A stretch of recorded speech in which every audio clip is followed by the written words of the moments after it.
Vayamos ya casi sobre el final a, no sé, la médula de esta polémica, la médula de esta discusión. Una parte de esta pulseada se plantea desde el lado del PIT-CNT porque se sostiene que estas pautas que están vigentes hacen perder salario, que en la coyuntura actual llevan a una pérdida de salario real. ¿Ustedes han podido sacar cuentas? ¿Tienen una conclusión definitiva sobre este punto? Escuchamos ya al ministro Astori que dice que no. Exacto. Bueno, el tema es el siguiente. Es un poco complejo entender esto, pero voy a tratar de ser lo más claro que se me ocurra.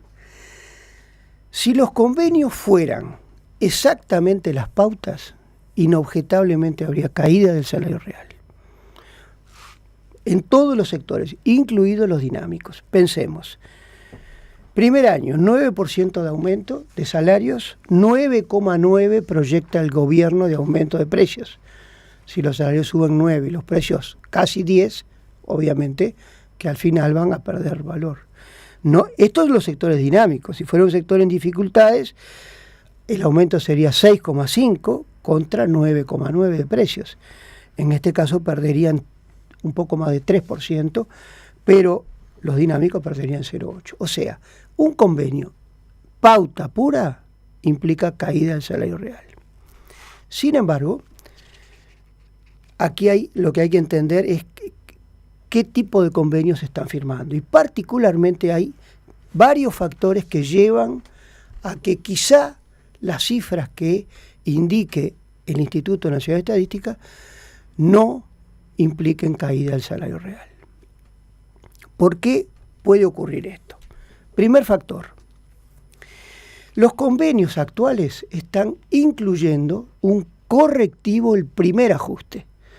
Este correctivo no proviene de las pautas, proviene de los convenios que están terminando, que terminan siempre con un correctivo. Este correctivo, como la inflación los últimos meses aumentó, el correctivo también aumentó porque el salario fue menor que la suba de precios. Para tener una idea, el 80% de los convenios firmados en este primer semestre tienen un primer correctivo de 4,2. 4,2 es casi la inflación de medio año hoy, claro. Que se suma a las pautas. No proviene de las pautas, sino de la compensación del convenio anterior. Tradicionalmente esto no se considera como la comparación del salario real de las pautas con la inflación por un hecho objetivo, y es que se incluye en este convenio, pero proviene del convenio anterior. Pero si uno suma este valor a los aumentos de las pautas, el aumento del salario va a ser mayor que la inflación del año. Para tener una idea, en el sector dinámico, si al 9% le agregamos un 4 y algo, va a tener un 13 y pico. 13 y pico es más que 9,9. Y el Instituto Nacional de Estadística lo que mide es salario real, evolución del salario real, no la evolución del salario según las pautas. Las pautas no son una fuente de información para el INE. El INE tiene la información que le dice a la empresa de cuánto pagó de salarios. Y el correctivo, obviamente que lo tiene que pagar, porque es parte del convenio, aunque provenga del convenio anterior, lo paga este año. Con lo cual, el salario que efectivamente pagan las empresas por ese correctivo es superior al que indican las pautas. Con lo cual, probablemente este año el salario real no tenga una caída, no por las pautas, sino por el convenio anterior. Este es el primer factor. Y hay otros dos más. Los otros dos son uno de los que ya decíamos. Hay muchos convenios que se están arreglando en forma bipartita. Esto no recoge las pautas, por eso son bipartitos.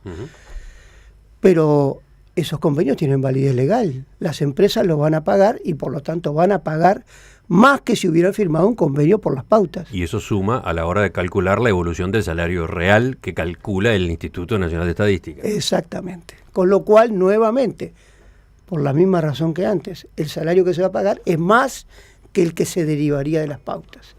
Y hay un tercer factor que en algunos convenios influyen, y es que algunos establecen partidas adicionales por fuera de las pautas. Por ejemplo, 500 pesos en algunas categorías, a veces son aumentos de unas categorías un valor, otras de otra. Bueno, hay un convenio, hay algunos, caso la FUS, que en este momento hay un conflicto, se estableció algunos aumentos sujetos a capacitación. Esto genéricamente la pauta lo admite en el último punto, pero no es parte de esa planilla. Y tampoco se acuerda en todos los consejos de salario, pero en algunas lo acordaron. Y nuevamente, si esas partidas se pagan, lo que se paga de salario va a ser más que lo que dice la pauta. Con lo cual, 3 factores que llevan a que lo que se paga efectivamente va a ser más que lo que dice la pauta, y probablemente por estos hechos el salario real no caiga en el 17. Entonces, en el 16. En el 16. Entonces seguramente... Tiene razón el gobierno. Lo que va a decir el Ministerio de Economía es que el salario real, primero es lo que está diciendo, y probablemente es lo que diga, que el salario real no va a caer. Aunque es correcto lo que dice el PIT-CNT, que las pautas provocan caída del salario real.